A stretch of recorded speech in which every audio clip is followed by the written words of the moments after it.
नमस्कार, स्वागत आहे तुमचं श्रद्धाज चॅनलमध्ये। आज आपण बघणार आहोत इडली इडली नाही बघणार आहोत आपण सर्विंगसाठी जी इडली चटणी वापरतो ती बघणार आहे। झटपट, अगदी झटपट आणि खमंग अशी सुंदरशी चटणी कशी तयार होते तर चला व्हिडिओला सुरुवात करूया।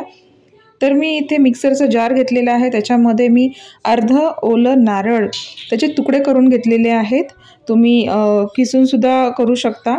मी इथे थोडे जाडसर असे काप करून घेतलेले आहे। 3 ते 4 तिखट मिरची टाकून घेतलेली आहे। 4 ते 5 लसणाच्या पाकळ्या टाकून घेतलेल्या आहेत। त्याच्यानंतर अर्धा इंचचे 2 अद्रक टाकून घेतलेला आहे आणि खूप छान अशी ताजी कोथिंबीर आणि ताजा पुदिना हे पाणी स्वच्छ करून धुवून घेतलेले आहे आणि ते आपण चटणीमध्ये टाकणार आहोत। आणि आता आपण टाकणार आहोत फुटाणे। दावडा टाकला तरी चालेल, पण माझ्याकडे दावडा नव्हता म्हणून मी इथे फुटाणे टाकून घेत आहे। आणि इथे घरी तयार केलेलं दही 2 ते 3 चम्मच मी टाकून घेत आहे। दही टाकायलाच पाहिजे कारण चटणी खूप छान होते, कन्सिस्टन्सी खूप छान होते। आता हे छान मी स्मूथ असं वाटण तयार करून घेतलेलं आहे। जाडं अजिबात बारीक करायचं नाही आपल्याला, सॉफ्ट आणि स्मूथ असं पेस्ट करून घ्यायची आहे। ते मी एका बाउलमध्ये काढून घेते। तुम्हाला जर आणखी पातळ हवं असेल तर तुम्ही त्याच्यामध्ये आणखी दही किंवा पाण्याचा वापर करू शकता।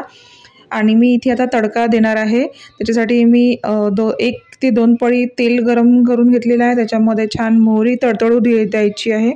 आणि मोहरी आता मी इथे मीठ आणि थोडंफार साखर टाकायची विसरली होती, तर मी ते मीठ टाकून घेतलेलं आहे।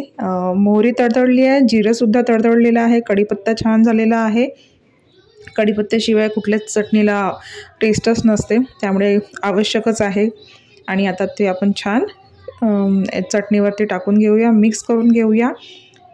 तुम्हाला याच्यामध्ये काळं मीठ टाकायचं असेल तर तुम्ही काळं मीठसुद्धा टाकू शकता किंवा तडक्यामध्ये हिंग टाकायचं असेल तर हिंगसुद्धा टाकू शकता। चला, झाली आपली झटपट अशी इडली चटणी। गरम गरम इडलीसुद्धा तयार आहे, त्याच्यासोबत मी सर्व करणार इडलीची चटणी। जर तुम्हाला हा व्हिडिओ आवडला असेल तर नक्की लाईक करा, शेअर करा आणि सबस्क्राईब करायला विसरू नका आणि कमेंट